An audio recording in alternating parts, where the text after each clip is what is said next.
તાપી જિલ્લાના વ્યારા ખાતે દેવ બિરસા સેના દ્વારા જિલ્લામાં યોજાઈ રહેલ ખ્રિસ્તી સંમેલનના વિરોધમાં રેલી યોજી જિલ્લા કલેક્ટરને આવેદનપત્ર આપવામાં આવ્યું અને જે આદિવાસી લોકો ખ્રિસ્તી ધર્મ પાળે છે તે લોકોને કાયદેસરના ખ્રિસ્તી જાહેર કરવામાં આવે તેવી માંગ કરાઈ છે।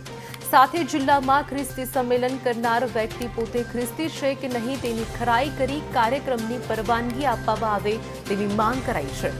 તાપી જિલ્લો એ સંપૂર્ણ આદિવાસી વસ્તી ધરાવતો જિલ્લો છે, જેમાં કેટલાક વર્ષોથી ધર્મની બાબતોના વિષયો ગરમાતા રહ્યા છે।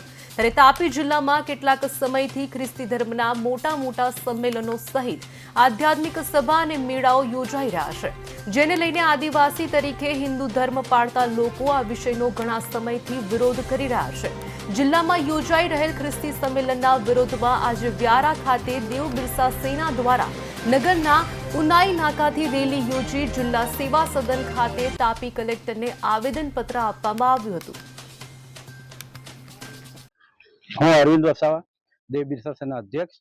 આજે અમે 26/11/2024 ના રોજ આદિવાસી વિસ્તારમાં જે ખ્રિસ્તી ધર્મના લોકો દ્વારા 6 જગ્યાએ કાર્યક્રમ મોટા થવાના છે એના વિરુદ્ધમાં આવેદનપત્ર આપવા માટે આવ્યા છે। અમે કાયમ કલેક્ટર સાહેબને આવેદનપત્ર આપીએ છીએ અને કાયમ કહીએ છીએ કે અમે આદિવાસી છે, અમે પ્રકૃતિ પૂજક છે, અમે દેવોને પૂંજવાવાળા છે। અમે બા દેવ હોય, હિમારીઓ દેવ હોય, ખડી દેવ હોય, નંદરવો દેવ હોય, માટનીઓ દેવ હોય, ગમણ દેવ હોય, મોટી ઉજમણી દેવ હોય, હોળી દેવ હોય, દિવાળી દેવ હોય, એ બધા પૂંજવાવાળા આદિવાસી છે, પૂંજ મૂકીને ખાવાવાળા આદિવાસી છે।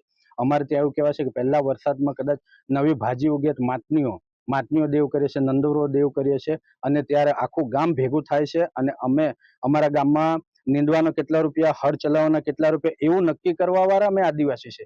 આવી અમારી મહાન વિરાસત છે, આવી અમારી મહાન પરંપરા, આવી મહાન સંસ્કૃતિ છે, એને નષ્ટ કરવાનું કામ આ ખ્રિસ્તી ધર્મના લોકો કરે છે। આજે આદિવાસીમાં જ બે ભાગ પડી ગયા છે, એક આદિવાસીમાંથી ધર્માંતરિત થઈને ખ્રિસ્તી બનેલા છે અને એક જે પ્રકૃતિ પૂજક છે।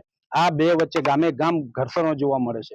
એટલે અમે કહેવા માંગીએ છીએ કલેક્ટર સાહેબને કે જે પણ ચર્ચમાં જાય છે, જે પણ દેવળમાં જાય છે, આ ભારત દેશમાં જેને જે ગમે તે ધર્મ પાળવાની છૂટ છે, તો એ સરકારી ચોપડે લખાવે, કાયદેસરના ખ્રિસ્તી જાહેર કરવામાં આવે। બસ દેવ બિરસા સેનાની આ જ માંગ છે। અમે કોઈ ધર્મનો વિરોધ નથી કરતો, અમે કોઈનું અપમાન નથી કરતા, અમે બધાને માનવા વાળા છે, અમે તો આદિવાસી છે, અમે તો પથ્થરમાં પણ દેવને જોઈએ છે। એટલે અમારી એક જ માંગ છે કે તમે આ જે પણ ચર્ચમાં જાય છે, દેવળમાં જાય છે, એને કાયદેસરના ખ્રિસ્તી જાહેર કરવામાં આવે।